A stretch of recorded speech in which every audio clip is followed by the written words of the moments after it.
Okay, this is just kind of a funny, kind of like closing the loop on a story. Many of you who have watched my live streams where we cover White House press briefings have seen this reporter in the room from Newsmax. Her name is Emerald Robinson, and she is and one of the most shocking right-wing ideologues I've ever come across.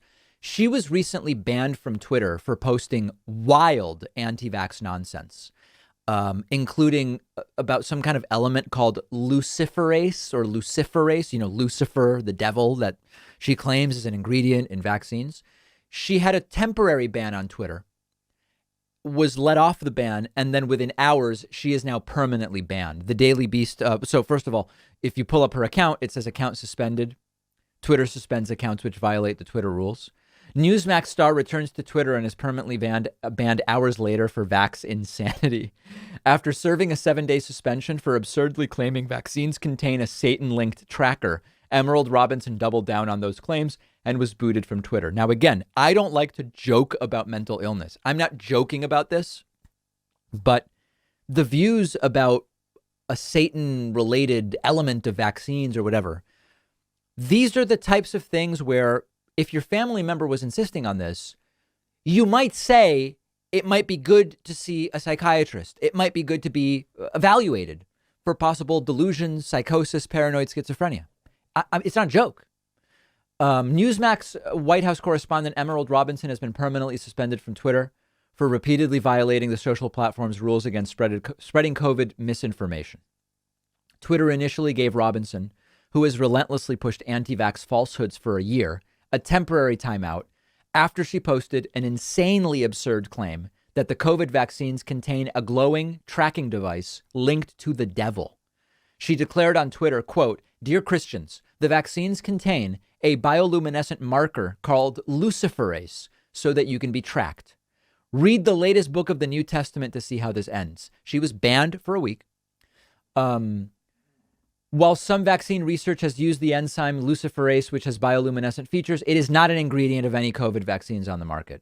Further, it doesn't have any satanic associations, despite deriving its name from the Latin word Lucifer, which means light-bearing. Besides receiving the reprimand from Twitter, Robinson was also benched by Newsmax over her false claims about vaccines. Prior to taking Robinson off the air, Newsmax publicly rebuked its controversial star. Okay, so cut to yesterday. After serving her week-long Twitter lockout, the conservative firebrand returned to the social media site with a fury on Tuesday morning, proclaiming she was back on Twitter, at least seemingly showing shade at Newsmax for sidelining her. Robinson then promoted her account on Substack, a subscription newsletter service. "Join me at Substack before I'm banned again." And then she tweeted, "One more thing. The new COVID antibody test is called Satan, and it uses luciferase. No, I'm not kidding. It's not an accident that they've given this name to this test. It's a warning." Twitter decided to shut her account down for good. Permanently suspended for repeated violations of COVID misinformation policy. Unclear whether she will be back on the air at Fox News again. Fox News at Newsmax again.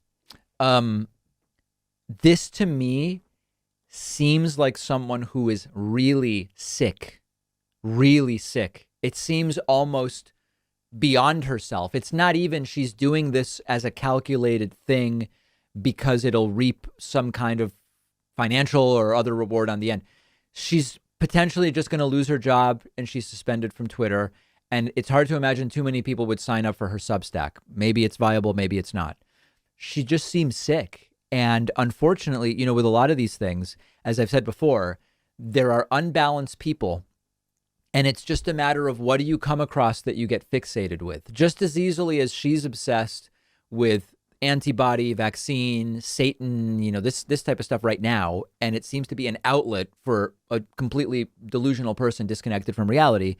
It could just as easily be something else. It could be flat earth, could be JFK, could be water turning frogs gay, whatever, right? It's someone who is susceptible to this because of something that they have going on. And it's not a joke to say in other contexts, if you were a parent and your 16-year-old kid started saying in serious ways that they have these beliefs, you might say, let's make an appointment with a psychiatrist. It's not a joke. I'm not trivializing mental illness when I say it. This is someone who looks very, very sick. But for the good of the broader community, it's the right decision to ban her from Twitter. That's for sure.